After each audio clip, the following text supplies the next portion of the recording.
A spiritual practice is any regular and intentional activity that establishes, develops, and nourishes a personal relationship with the divine, in which we allow ourselves to be transformed. Practice means choosing. When we choose peace in the face of frustration, fear, or anger, we are practicing the way.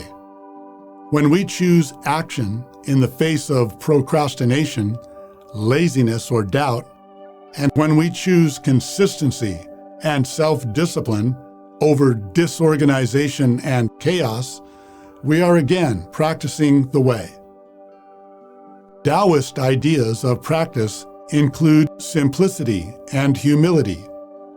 The most important part of their practice is to always live in the moment, in emptiness, which means without preconceived notions about what will come next.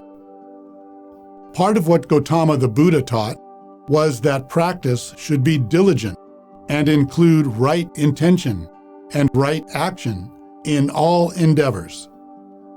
Taking daily care of an altar was a reminder of practice that would ideally be continuous, moment to moment. Contrary to what has been taught after him, the way that Yeshua taught was much more about practice than belief.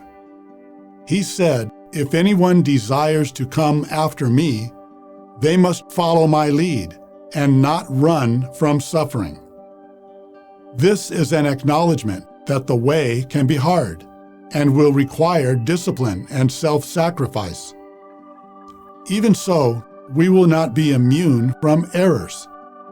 The important thing is to practice without ceasing. We are told in the Bible that those who practice righteousness are as righteous as the Lord. Even the best person practicing the way will experience shortcomings at times.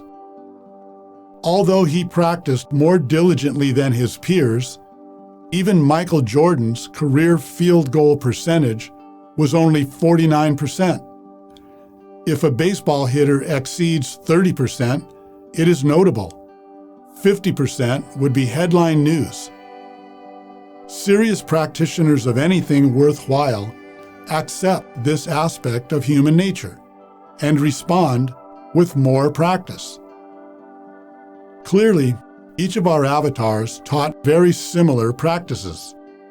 What Taoism and Buddhism call living in the moment without expectations is what Abrahamic religions call accepting divine will.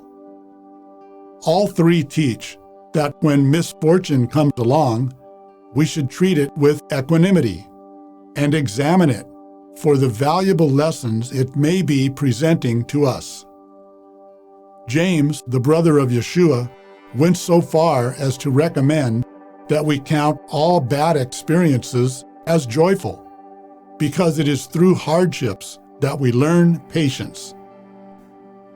Modern psychology teaches that if we do a difficult but positive thing 6 days in a row, it will become a habit.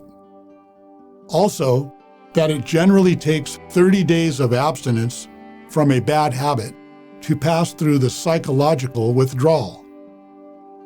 Taoism teaches the practice of the 100-day gong, or working, meaning 100 days of unbroken practice of a new and desirable activity.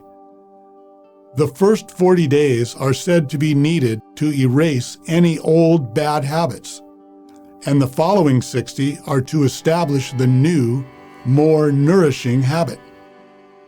To build discipline, the activity can be a small one, but in any gong, if you miss a day, you must start over.